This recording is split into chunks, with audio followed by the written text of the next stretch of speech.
یہ کہانی سننے سے پہلے ایک بات یاد رکھیں، ہر نیا گھر نعمت نہیں ہوتا۔ کچھ گھر صرف رہنے والوں کو نہیں بلکہ قید کرنے والوں کو ڈھونڈتے ہیں۔ دروازہ چرچراتے ہوئے کھلا، اندھیرا اندر تک پھیلا ہوا تھا۔ یہ خوفناک گھر کراچی کے علاقے لیاری میں واقع تھا۔ یہ گھر برسوں سے خالی تھا، مگر آج ایک خاندان داخل ہو رہا تھا۔ ان سب کو کیا پتا کہ ان کے ساتھ کیا ہونے والا ہے۔ احمد نے تالا کھولا۔ اس کی بیوی سارا پیچھے کھڑی تھی۔ دونوں کے ساتھ 2 بچے تھے۔ علی 10 سال کا تھا اور مریم صرف 7 سال کی تھی۔ دروازہ کھولنے ہی والے تھے کہ اچانک تیز ہوا چلنے لگی، بادل آ گئے، ہلکی ہلکی بارش شروع ہو گئی۔ بادل گھر پہ جھکے ہوئے تھے۔ محلہ بالکل سنسان تھا، پڑوسی نظر نہیں آ رہے تھے۔ سارا نے گھر کو دیکھ کر آہستہ سے کہا، یہ گھر عجیب ہے، اور احمد مسکرا دیا اور کہنے لگا، سستا ہے بس۔ دروازہ بند ہو گیا، اور دروازہ بند ہوتے ہی ہوا اچانک رک گئی۔ آوازیں دب گئیں، جیسے دنیا باہر رہ گئی ہو، اور مانو جیسے گھر زندہ ہو گیا ہو، کسی کا انتظار کر رہا ہو۔ احمد، سارا اور ان کے بچے جیسے ہی گھر میں اندر داخل ہوئے، انہیں شدید بدبو محسوس ہوئی۔ سارا گھر مٹی سے بھرا ہوا اور جالے لگے ہوئے تھے۔ پہلے تو انہوں نے کھڑکی کھولی تاکہ بدبو باہر چلی جائے، اور اس کے بعد انہوں نے صفائی شروع کر دی۔ اب گھر صاف ہو چکا تھا۔ گھر میں 4 کمرے تھے۔ ایک کمرہ احمد اور سارا نے اپنے لیے سیٹ کر دیا اور دوسرا کمرہ بچوں کے لیے۔ وہ سب اچھے سے سیٹ ہو گئے اپنے کمروں میں۔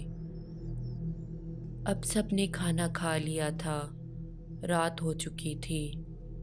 پہلی رات بالکل خاموش تھی، مگر نیند گہری نہیں تھی۔ سب کو عجیب سا محسوس ہو رہا تھا۔ مریم سو رہی تھی۔ اس نے خواب میں کیا دیکھا؟ ایک عورت، بکھرے ہوئے بال، سیاہ آنکھیں، ناخن بڑے، اس کے پیچھے پیچھے آ رہی تھی۔ وہ اس کو پکڑنا چاہ رہی تھی۔ مریم اچانک چیخ کر اٹھ گئی۔ سارا جاگ گئی۔ اس وقت کمرے کا درجہ حرارت بہت کم تھا۔ دیوار پر سایہ ہلا، مگر کوئی نہیں تھا۔ دیوار پر لگی گھڑی رکی ہوئی تھی، مانو کہ جیسے وقت قید ہو۔ احمد یہ سب چیز دیکھ کر بھی نظر انداز کر رہا تھا۔ اگلی صبح علی نے کہا، امی، کوئی رات کو چلتا ہے۔ یہ سن کر سارا کا رنگ اڑ گیا۔ وہ بہت پریشان ہو گئی، اور احمد ہنس رہا تھا۔ احمد جان بوجھ کر ان چیزوں کو اگنور کر رہا تھا۔ تیسرا دن ہوا۔ سارا اپنی روٹین کے حساب سے گھر کا کام کر رہی تھی۔ وہ کچن میں کھانا بنا رہی تھی۔ اچانک کیبنٹ کھل گیا، برتن نیچے آ گرے۔ سارا پریشان ہو گئی۔ اس نے کچن میں ادھر ادھر دیکھا، مگر کچن میں کوئی نہ تھا۔ اتنی ہی دیر ہوئی کہ اچانک کھڑکی خود بخود بند ہو گئی۔ سارا یہ سب دیکھ کر پریشان ہو گئی۔ وہ سوچ رہی تھی کہ ہوا بھی نہیں تو کھڑکی بند کیسے ہوئی۔ سارا ابھی سوچ ہی رہی تھی کہ اچانک ایک سرگوشی آئی۔ وہ آواز نہ مرد کی تھی نہ عورت کی، بہت بھاری اور عجیب سی۔ سارا! اس نے پیچھے مڑ کر دیکھا، مگر کچن میں کوئی نہ تھا۔ خوف کے مارے اس کا رنگ زرد پڑ گیا۔ وہ کچن سے بھاگتی ہوئی باہر نکلی تو اچانک علی بھی گھر آ گیا۔ اس نے کہا، کیا ہوا سارا، اتنی پریشان کیوں ہو تم؟ سارا نے پھر ساری بات بتائی اپنے شوہر کو۔ وہ کچن میں آیا، دیکھا ہر چیز اپنی جگہ پر تھی، کھڑکی کھلی ہوئی اور برتن بھی نہیں تھے نیچے۔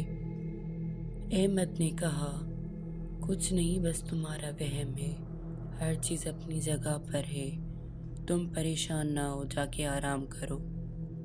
سارا نے اپنے شوہر کی بات مانی اور وہ جا کے سو گئی، مگر اسے یہ پتہ تھا کہ یہ وہم نہیں تھا، یہ حقیقت تھی۔ رات کو سیڑھیاں چرچراتی، قدموں کی آواز اوپر سے نیچے اور نیچے سے اوپر تک آتی، مگر سب سو رہے ہوتے۔ ان سب کو کیا پتا کہ ان کے ساتھ آگے کیا ہونے والا تھا۔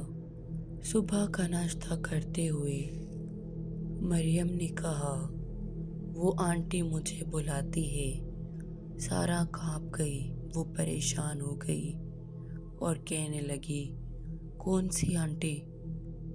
مریم مسکرا رہی تھی اور کہہ رہی تھی، جو دیوار میں رہتی ہے۔ احمد کو غصہ آ رہا تھا اور اس نے مریم کو ڈانٹا، فضول باتیں بند کرو، مگر اسی وقت ایک آئینہ جو لاؤنج میں پڑا تھا اچانک ٹوٹ گیا خود بخود۔ سب پریشان ہو گئے، سب ایک دوسرے کو دیکھ رہے تھے اور سب کی آنکھوں میں ڈر صاف صاف دکھ رہا تھا۔ اب احمد کا دل ان باتوں کو جاننے لگا اور وہ یقین کر رہا تھا، کیونکہ اس نے خود دیکھا کہ آئینہ خود بخود ٹوٹ گیا۔ احمد بار بار اس ٹوٹے ہوئے آئینے کو دیکھ رہا تھا اور سوچ رہا تھا کہ یہ ٹوٹا تو ٹوٹا کیسے۔ ابھی یہی سوچ رہا تھا کہ اس کی اچانک نظر لائبریری کے کچھ فائلوں پر پڑتی ہے۔ احمد کا تجسس بڑھ گیا اور وہ سوچنے لگا کہ ان کو آج پڑھ ہی لیتا ہوں، آخر ہے کیا اس گھر میں۔ ان فائل میں ایک ایسا راز تھا کہ جس کو دیکھتے ہی احمد کے رونگٹے کھڑے ہو گئے، وہ پریشان ہو گیا۔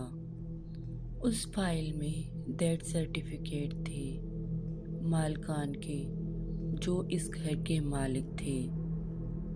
وہ سب کے سب، سارا خاندان ایک ہی رات میں مر چکا تھا اور وجہ کسی کو پتہ نہیں۔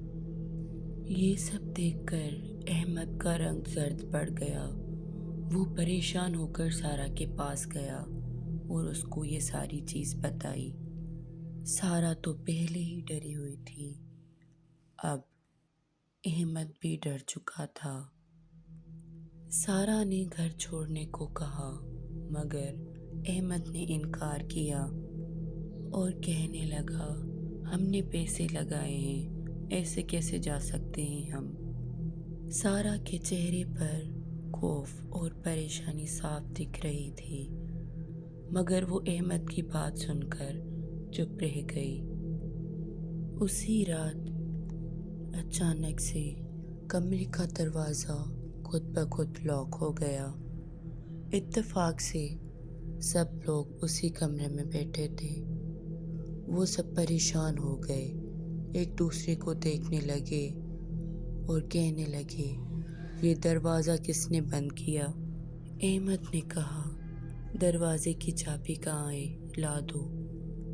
سارا خوف اور پریشانی کے حال میں اٹھی اور دراز میں ادھر ادھر دیکھنے لگی، کبھی الماری میں، مگر چابیاں نہیں ملی، چابیاں غائب تھیں۔ اچانک لائٹ بھی چلی گئی، پورے گھر میں اندھیرا جیسے چھا گیا ہو۔ احمد نے جلدی سے اپنی جیب سے موبائل نکالا۔ جیسے ہی احمد نے ٹارچ آن کرنے کی کوشش کی، کیا دیکھتا ہے کہ بیٹری بالکل ڈیڈ ہو چکی تھی۔ وہ پریشان ہو کر سوچنے لگا، ابھی تو فل چارج کیا تھا، یہ ڈیٹ کیسے ہو سکتی ہے؟ اتنے میں ہی ایک ہنسی گونجی۔ یہ ہنسی بچے کی نہیں بلکہ ایک عورت کی تھی، بہت ہی خوفناک اور ڈراونی تھی۔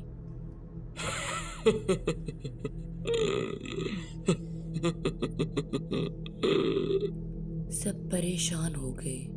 وہ سب کمرے میں ادھر ادھر دیکھنے لگے کہ اچانک الماری کی دیوار سے ایک عورت نظر آئی۔ آنکھیں کھالی تھی اور بال بکھرے ہوئے۔ وہ کہہ رہی تھی، یہ گھر میرا ہے۔ آواز پورے کمرے میں گونجی۔ مریم خوش ہو رہی تھی اور وہ کہہ رہی تھی، امی میں نے آپ کو بتایا تھا نا، یہ وہی آنٹی ہے۔ مریم آگے بڑھی۔ مریم بہت خوش ہو رہی تھی اور وہ کہنے لگی، آنٹی۔ سارا چیخ پڑے اور مریم کو پکڑ کر اپنے پیچھے چھپا دیا۔ احمد اور سارا بہت ڈر چکے تھے۔ مریم نے کہا، امی کیا ہو گیا آپ کو؟ یہ آنٹی ہے، ان کو میں ہر روز دیکھتی ہوں، آپ کیوں ڈر رہی ہیں؟ سارا غصے سے چلائی، مریم چپ ہو جاؤ۔ اچانک دیوار پھٹ گئی، ہاتھ باہر آئے، پھر پورا جسم۔ وہ عورت نہیں تھی، وہ سایہ تھا، گہرا سیاہ سایہ۔ اس سائے کو دیکھ کر سب کی چیخیں نکل گئی۔ مریم اور علی رونے لگے۔ احمد نے مریم کو پکڑ کر پیچھے کیا۔ ابھی علی کو پیچھے کرنے ہی والا تھا کہ اچانک زمین کھل گئی اور علی گر گیا۔ سارا چیخ چیخ کر رو رہی تھی۔ احمد گہرے صدمے میں تھا، اس کا دماغ اور سوچ سن ہو گئی تھی۔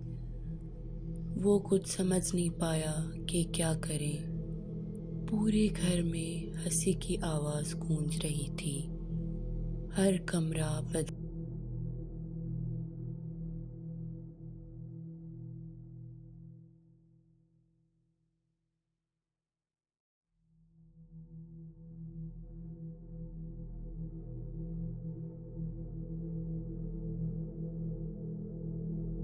سایہ بولا، یہ سب تمہاری وجہ سے ہے، تم نے ہمیں جگایا ہے۔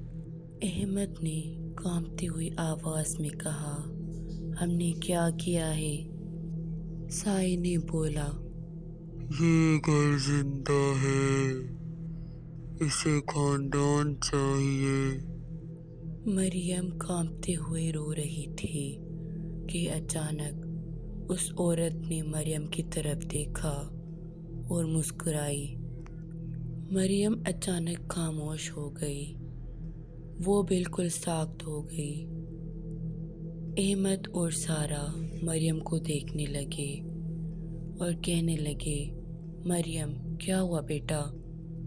بار بار بلانے لگے، مریم کیا ہوا مریم؟ مگر مریم اب مریم نہیں رہی۔ مریم اچانک ہنسنے لگی، اس کی آنکھیں سیاہ تھی، اس کے بال بکھرے ہوئے اور ہنسی بالکل سیاہ سائے جیسی۔ مریم ہوا میں اڑنے لگی، وہ پورے گھر کے چکر لگانے لگی۔ سارا اور احمد رو رہے تھے، چیخنے لگے، چھوڑ دو ہماری بیٹی کو، ہم نے تمہارا کیا بگاڑا ہے؟ اچانک پورا گھر لرز اٹھا، چیخوں کی آوازیں آ رہی تھی، رونے کی اور ہنسنے کی، سب ایک ساتھ۔ وہ آوازیں اتنی زیادہ بھاری اور تیز تھی کہ جیسے کان پھٹ رہے ہوں۔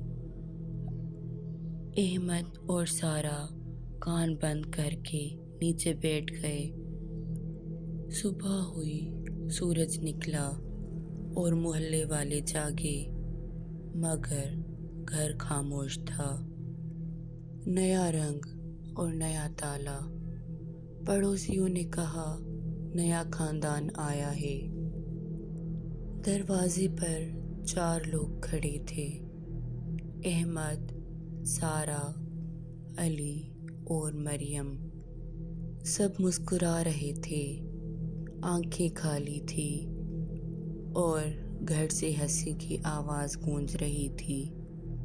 اگر آپ نے یہ کہانی سنی تو اپنے گھر کے دروازے چیک کریں، کیونکہ خالی گھر خالی نہیں ہوتے۔ آج کے بعد جب بھی آپ کسی خالی گھر کے پاس سے گزریں تو یاد رکھیے گا، خالی گھر خاموش نہیں ہوتے، وہ صرف سن رہے ہوتے ہیں۔ اگر آپ کو یہ کہانی پسند آئی تو پارٹ 2 کے لیے سبسکرائب کریں، لائک، شیئر اور کمنٹ ضرور کریں۔ اللہ حافظ۔